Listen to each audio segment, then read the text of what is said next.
So, good morning. Dito na tayo at maaga. Rise and shine. Okay, so marami tayong daming unit kasi nire-renovate yung isang parking natin. So, ngayon tapos na i-renovate yung parking doon. Pwede na tayong maglagay doon ng magbalik ng unit doon sa isa nating garahe. Yan ang gagawin natin ngayon, matrabaho pero kailangan para lumuwag dito at napasikip. Ang hirap gumawa.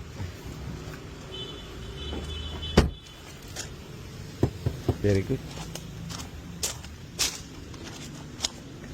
Okay. Ano kaya ang aking sasakitin today? Iinit na naman ba ang aking ulo? Wala ka sa Richard?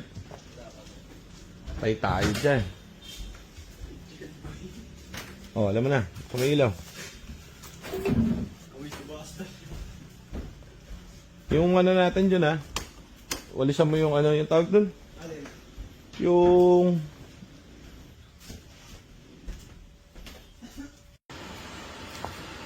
Ma'am Ann, nagda-drive na kayo? Marunong na kayo? Wala nang driver Papaano na kayo, ma'am? Papa PMS? Asan yung unit dyan? Sa labas. Ipalit natin mamaya. Sumibog ka muna para mabilis. May sakto rin nun. May pagka... Nadala na kang mga buhay ng unit Pwede na? Ayun pala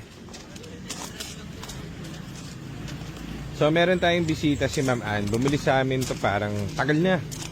Parang hindi pa marunong mag-drive to si Ma'am nung nung binili niya sa amin. Walang license, hindi pa marunong mag-drive. So, wala lang. Binili lang naman. Investment niya. Sabi niya.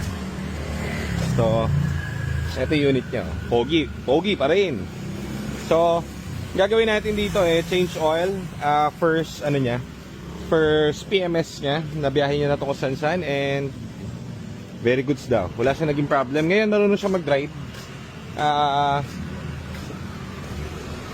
Siya na magdadrive pa uwi nito. So, dati naglalakad lang yan si ma'am dito John!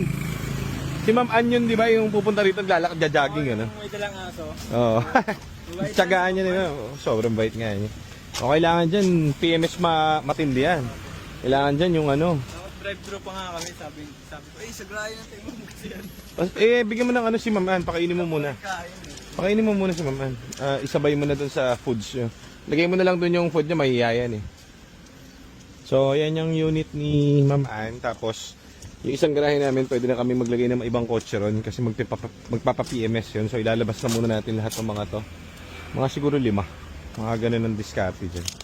Tapos, saka natin PMS yung unit niya. Change oil lang naman to. Tapos, magpapapalit siya ng wiper blade. Kasi mukhang malutong na yung wiper blade niya. Okay pa naman Okay, check natin mamaya. So, yun guys, nandito tayo ngayon sa GTA Cars. So, eto si Ma'am Ann, siya yung nakabili sa atin ng unit. So, ayan, magpapahatid lang. Ma'am Ann, thank you po. Thank you, ayan si Ma'am Ann, nagpa-PMS ng kotse. So, nakabili si Ma'am nung mga April pa. Okay, Ma'am? Okay naman po. Ayan, okay yung unit niya. So, ayan, papasabay. John, papasabay daw si Ma'am Ann. Palabas lang daw. So, ayan, yung unit niya, Ford EcoSport na 2014. All goods pa rin, kaka-PMS lang to kay Ma'am Ann. So, ayan. Ma'am Ann, thank you po, Ma'am. Thank you, Ma'am. Ingat po sila sa biyahe, Ma'am. Ayan, nagpa-practice pa lang si Ma'am mag-drive kasi. So, ayun po. Ay, sige Ma'am, sorry. Excuse lang po. Sige Ma'am. So, ayun po.